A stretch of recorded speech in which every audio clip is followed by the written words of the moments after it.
شروع اللہ کے بابرکت نام سے جو بڑا مہربان نہایت رحم کرنے والا ہے۔ ایمان وائس کے معزز ناظرین السلام علیکم۔ محترم ناظرین، وہ 5 انسان کون ہیں جن کی نماز اللہ تعالیٰ قبول نہیں کرتا؟ قبر میں ایسے لاتعداد انسان دفن ہیں جنہوں نے کل سے نماز شروع کرنی تھی۔ تھوڑی سی تھکاوٹ کی وجہ سے نماز نہ چھوڑو۔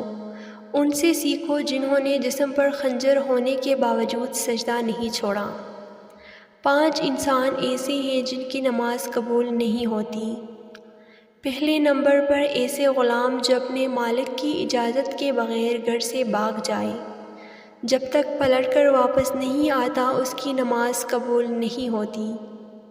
دوسرے نمبر پر ایسی عورت جو اپنے خاوند کو ناراض کر لیتی ہے، جب تک کہ اس کو راضی نہیں کر لیتی اس کی نماز قبول نہیں ہوتی۔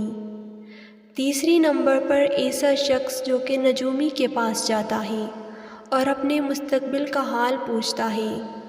رسول اللہ صلی اللہ علیہ وآلہ وسلم نے اس شخص کے بارے میں فرمایا ہے کہ اس بندے کی نماز 40 دن تک قبول نہیں ہوتی، کیونکہ مستقبل کا حال پوچھنا اللہ تعالیٰ سے شرک کرنے کے برابر ہے۔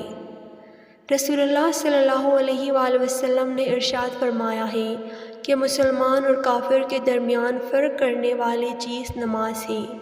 جس نے نماز چھوڑی اس نے کفر کیا۔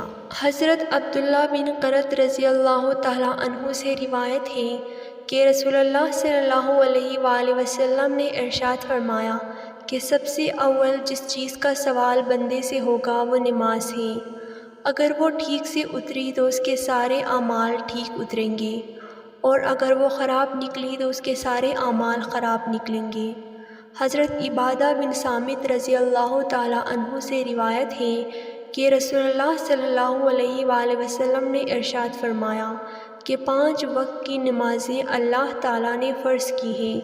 جس نے ان کے لیے اچھی طرح وضو کیا اور ٹھیک وقت پر ان کو پڑھا اور رکوع و سجود میں بھی جیسے کرنا چاہیے ویسے ہی کیا اور خشوع کی صفت کے ساتھ ان کو ادا کیا، تو ایسے شخص کے لیے اللہ تعالیٰ کا پکا وعدہ ہے، اور جس نے ایسا نہیں کیا اور نماز کے بارے میں اس نے کوتاہی کی تو اس کے لیے اللہ تعالیٰ کا کوئی وعدہ نہیں ہے۔ چاہے گا تو اس کو بخش دے گا اور چاہے گا تو سزا دے گا۔ اللہ تعالیٰ سے دعا ہے کہ اللہ ہمیں نمازوں کو خشوع و خضوع کے ساتھ قائم کرنے کی توفیق دے، آمین۔ ناظرین، اگر آپ کو یہ ویڈیو اچھی لگی ہے تو ویڈیو کو لائک کریں اور چینل کو سبسکرائب کریں۔